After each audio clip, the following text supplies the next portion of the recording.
Welcome है आप सभी का विद्यार्थी करें इंस्टीट्यूट के मैथमेटिक्स क्लास में। और ये जो मैं वीडियो रिकॉर्ड कर रहा हूँ ये स्पेशली क्लास 10 वालों के बच्चों के लिए है। चाहे बोर्ड कोई सा भी हो, सीबीएसई में हो आप, चाहे आईसीएसई में हो, दोनों ही बोर्ड में ये चैप्टर आपका है प्रोबेबिलिटी। और ये जो मैंने क्वेश्चन लिया हुआ है ये सीबीएसई बोर्ड का है। और आपको मैं जूम करके दिखाता हूँ। ये क्वेश्चन नंबर 2 देखो आप, क्वेश्चन नंबर 2। ठीक है, मैं जूम किया क्वेश्चन को। सेकंड क्वेश्चन है, ठीक है ना। सेकंड क्वेश्चन है क्वेश्चन ऑफ प्रोबेबिलिटी। ठीक है, एक बार देख लो ध्यान से क्या क्वेश्चन है और क्यों ये चीजें एंड टाइम पे इंपॉर्टेंट है, क्यों एंड टाइम पे आपको मॉक टेस्ट करना होता है, क्यों आपको एंड टाइम पे प्रीवियस ईयर्स करना होता है, ये मैं दिखा रहा हूँ इस पेपर के थ्रू। इस पेपर में बच्चे ने इस प्रोबेबिलिटी के सिंपल से क्वेश्चन को भी रॉन्ग आंसर किया हुआ है। देखो आप, ये किस बच्चे का पेपर है मुझे नहीं पता क्योंकि मैंने नेट से डाउनलोड किया इस पेपर को, लेकिन जिसका भी था आप देखो कितना बेसिक सा मिस्टेक है। प्रोबेबिलिटी निकालने की बात यहाँ हो रही, probability of player winning A game is 0.79। Winning a game को विन करने का प्रोबेबिलिटी दिया हुआ है 0.79 और निकालना क्या है, then probability of his losing the game.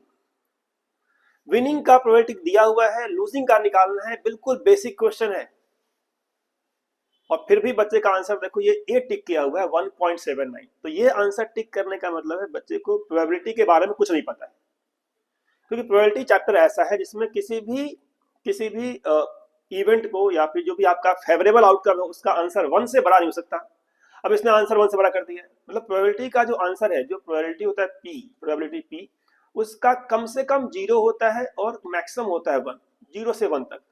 ये तो बेस है, ये तो थियोरी है। स्टार्टिंग जब पढ़ते हो प्रोबेबिलिटी तीनों की किसी भी इवेंट का जो होने का चांस है या तो होगा 100% या फिर चांस नहीं होगा, इम्पॉसिबल कहते हैं उसको। तो अगर 100% चांस है इसका मतलब उसका पी 1 होता है, और अगर वो इम्पॉसिबल इवेंट्स है, चांस है ही नहीं होने का, तो कहते हैं प्रोबेबिलिटी 0 है। मतलब प्रोबेबिलिटी का जो आंसर है, इट मींस जो आंसर प्रोबेबिलिटी वो क्या है, आइदर 0 और 1 और बिटवीन 0 to 1।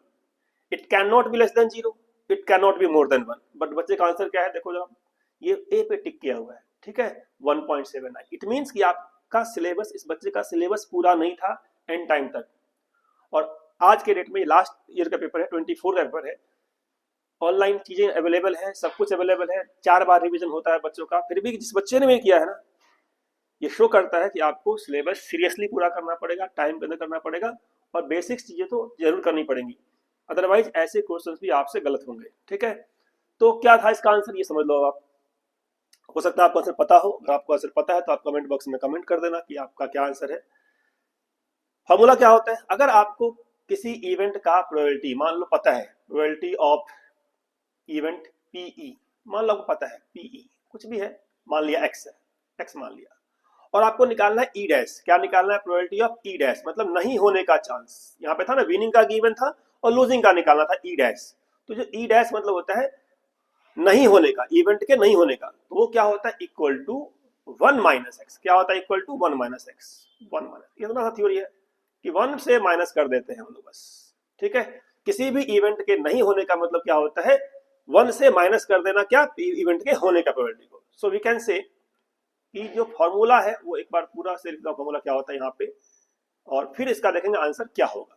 तो चलो आपको मैं यहाँ दिखा देता हूँ फॉर्मूला, कि जो प्रोबेबिलिटी का कभी किसी इवेंट में, इवेंट का नहीं होना, इवेंट का नहीं होना, वो बोलते हैं ई डैश। ठीक है, तो ई डैश मतलब क्या हो गया, पी ऑफ ई डैश नहीं होना। ये क्या होता है, 1 minus probability of event E का होना।